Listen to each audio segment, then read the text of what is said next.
আর যদি 10 মিনিট বৃষ্টি হইতো তাইলে আমাদের ঘরে জল ঢুকতো।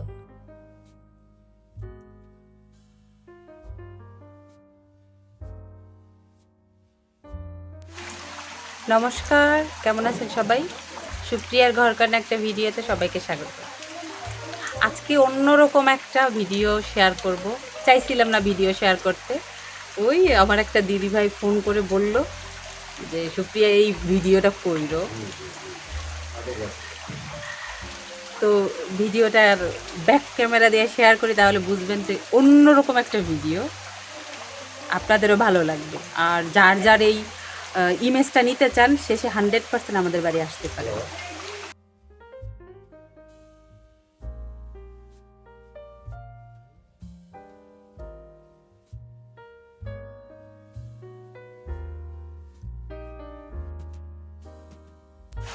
আজকে রাতে আর বৃষ্টি হয় নাই, সকালবেলা থেকে শুরু হয়েছে বৃষ্টিটা।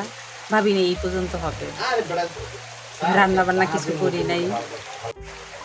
সেই সকাল থেকে শুরু হইলো যেটা, শেষ পর্যন্ত এইভাবেই চললো। তো কী করবো, আর কিছু তো করার নাই, প্রকৃতির সাথে তো আমাদের কোনো হাত নাই। ওই ইট দিয়ে সব আসবাবপত্রগুলো উঁচু করতেছি, ড্রেসিং টেবিল আরও যা কিছু আছে। আর এইখানে কাদামাটি দিয়ে আমরা বেড়িবাঁধ দিচ্ছি। আমাদের ঘরে 4টা দরজা, এত কাদামাটি কই পাবো আমরা? জানি না কি হবে, আমি সম্পূর্ণটা ছেড়ে দিছি, যা হয় হবে। রান্না বান্না কিচ্ছু করি নাই, সাড়ে কোনো রকম একটু চা খাইছে।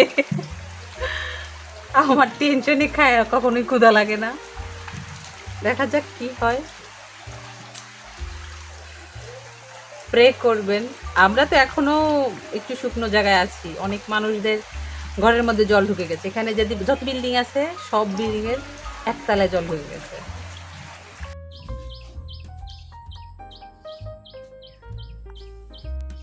সকাল থেকে তো বৃষ্টি হচ্ছিল একদম এক নাগাড়ি, এখন একটু বৃষ্টি কমছে আর জল একটু কমা শুরু করছে। জানেন, আর যদি 10 মিনিট বৃষ্টি হইতো তাইলে আমাদের ঘরে জল ঢুকতো। মা ছেলে দুজনে মুড়ি দিয়ে কলা দিয়ে মেখে দিছি, ওরা খাইতেছে।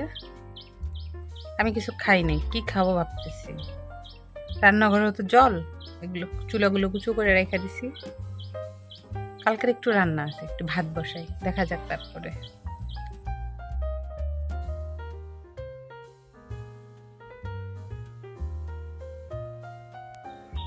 এই হচ্ছে আমাদের বর্তমান অবস্থা। বৃষ্টি কমছে, জল একটু একটু করে কমতেছে। এই মনে হয় 2 ইঞ্চির মতো জল কমেছে। ছাড়ে আসলো, ওর অফিস যেতে হয়েছিল, হেঁটে হেঁটে অফিসে গেছে। আমাকে বললো যে এত বা খারাপভাবে গেছি, আসছেও সেই একইভাবে। আমি একটু রাইস কুকারে ভাত করছি। আর গতকালকে কেমন একটা ব্যাপার দেখেন, গতকালকে আমি রাতের বেলা মাসকালার ডাল রান্না করছিলাম, তার সাথে কেন যেন একটু কচু গাঠির তরকারি রান্না করলাম। সেটা রেখে দিছি, যে খাইনি রাত্রে। আমি কচু গাঠি তো ভীষণ পছন্দ করি, মাসকালার ডাল আলু ভর্তা টর্তা দিয়ে খাইনি, কচু গাঠিটা রাইখা দিছিলাম। আর আজকে এই অবস্থা। কচু গাঠিটা রান্না করা ছিল বিধায় মা একটু ভালো করে খেতে পারছে, নতুবা ওই সিদ্ধ বাচ্চারা তো উপায় ছিল না, রাইস কুকারে এর থেকে বেশি আর করতে পারতাম না। আমি এখন রাইস কুকার, তারপর ব্লেন্ডার, সব সেট আপ আমার রান্নাঘরে, এই ঘরে ওভাবে নাই। আর ইদানিং আমার রাইস কুকারটা অনেক বেশি প্রবলেম দিতেছে, অনেক সময় লাগতেছে রান্না হইতে, ভাত হইতে। যাই হোক, কি আর করার, পরিস্থিতি যখন যেমন মেনে নিতে হয়, কিছু করার নাই। আপনাদের কি খবর? কাদের ওইখানে এই প্রবলেমগুলো হচ্ছে একটু জানাবেন প্লিজ।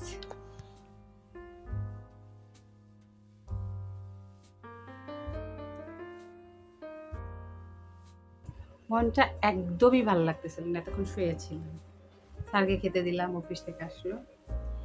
মনটা ভালো করার জন্য আমি গাছে গেছি। কাঠবিড়ালিতে শুধু পেয়ারা খাচ্ছে, আর গাছে পেয়ারা কত পেকে আছে, আমি এতগুলি পেয়ারা খাচ্ছে। আরও পারছি, এ পাশ দিয়ে নুসরাত আছে, ওই যে পিচ্চি মেয়েটা আসে, ওরে এইখান থেকে আমি ফিক্কা মারছি। এভাবেই রোজ রোজ ওকে দিই, এতগুলি পেয়ারা পারছি আমি। 1 কেজির বেশি। আর জানেন পেয়ারাগুলো কি মিষ্টি, রাস্তাঘাট এত খারাপ অবস্থা, কাউকে দিয়েও আসতে পারবো না। আর ঘরে থেকে থেকে পেয়ারাগুলো শুধু নরম হচ্ছে। তো এখন একটু মা ছেলে দুজনকে একটু ভর্তা বানাই দিই, দেখা যাক ওনারা পছন্দ করে কিনা। যেহেতু আমাদের কিছু করার নাই, তার জন্য আমি আর কিছুই ভাবতেছি না, সম্পূর্ণ ছেড়ে দিলাম। প্রকৃতির এই রং রূপ এগুলো তো আমরা পরিবর্তন করতে পারবো না, আর বুঝতেও পারবো না। মনকে শান্ত করার জন্য নিজেকে কিছু কাজের মধ্যে একটু বিজি রাখতেছি, যাতে মনটা ভালো হয়। মানে একদমই না স্বস্তি পাচ্ছি না আমি, কি করব, কি করে কি করব। আর জানেন আমাদের সময়টা এখন খুব খারাপ যাচ্ছে। এটাই শুধু না, আরও অনেক অনেক দিক দিয়েও এটা হচ্ছে। একটা কাজ করতে গেছিলাম, সেখানেও হয় নাই। আমি শাশুড়িকে বললাম আমরা ঘরের কাজ ধরবো, সেটাও হয় নাই। এখন আবার এই বন্যার, এই যে তার হচ্ছে প্রমাণ। সকালবেলা আমরা বৃষ্টি বৃষ্টি করে মাথা খারাপ করে ফেলছি, এরপরে দেখি ঘড়িয়ে এক জায়গায় রয়েছে। ওইটা এখন ব্যাটারি চেঞ্জ করতে হবে। ব্যাটারিটা দেখো। আমি নিয়ে তোমাদের ছিলাম। আচ্ছা,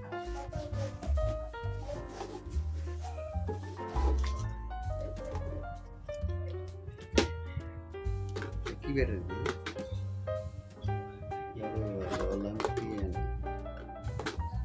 বৃষ্টি আসছে, কোনটা লাগাও? কি এই দিক দিয়ে লাগাবে? এই যে খুললাম। গতকালকের আমি ভিডিওটা কন্টিনিউ করে দিই, বিরক্ত হয়ে গেছিলাম। ওইভাবে কি ভালো লাগে বলেন? ঘরের মধ্যে জল, আমার কুকুরগুলোকে কি বাজে অবস্থা, তার জন্য আর কোনো কিছুই করিনি।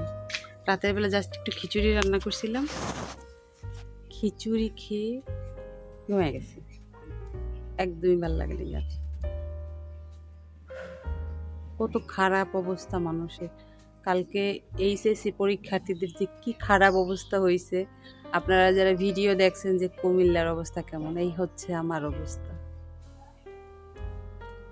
আমি বড় জুতো কিনছি, তো আমি সেই জুতো পাই দিয়ে বের হয়েছি। আমার সব গাছ শেষ, শসা গাছ, করলা গাছ। আমার যে কি কষ্ট লাগছে, তার মধ্যে দিয়ে এই দুজনে আবার এইখানে। রাত্রে তো আর গরুর ঘরে ঘুমাইতে পারে নাই, জলে ভেসে গেছে সেটাও। যাই হোক, ওদের আমি এখন সকালে খাবার দিতে আসছি, এরপরে মাকে খেতে দেবো।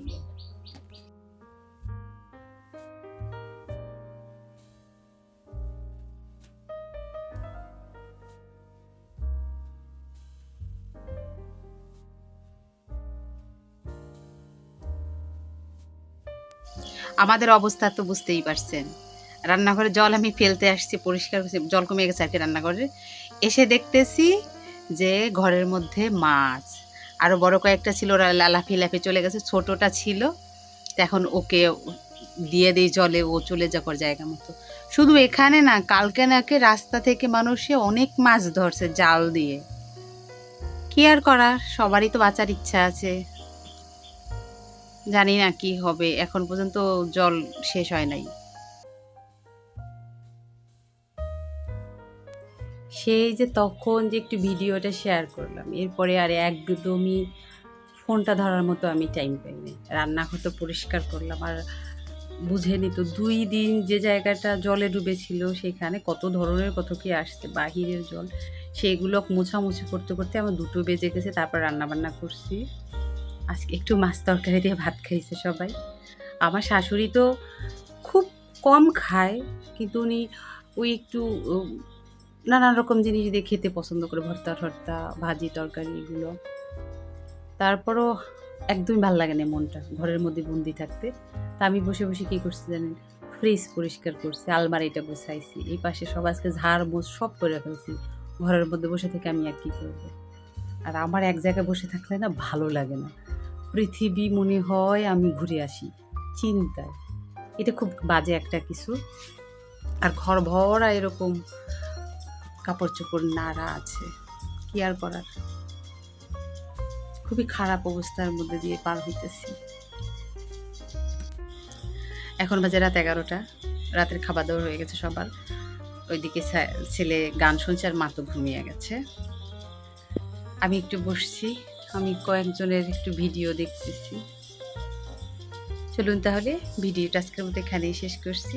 ভালো লাগলে অবশ্যই একটা লাইক করে দেবেন, আর ভিডিও সম্পর্কে কিছু জানার থাকলে অবশ্যই কমেন্ট করে জানাবেন। সবাই সুস্থ থাকবেন, ভালো থাকবেন, সাবধানে থাকবেন। দেখা হবে পরবর্তী আরও একটা ভিডিওতে। ততক্ষণের জন্য সবাই ভালো থাকবেন।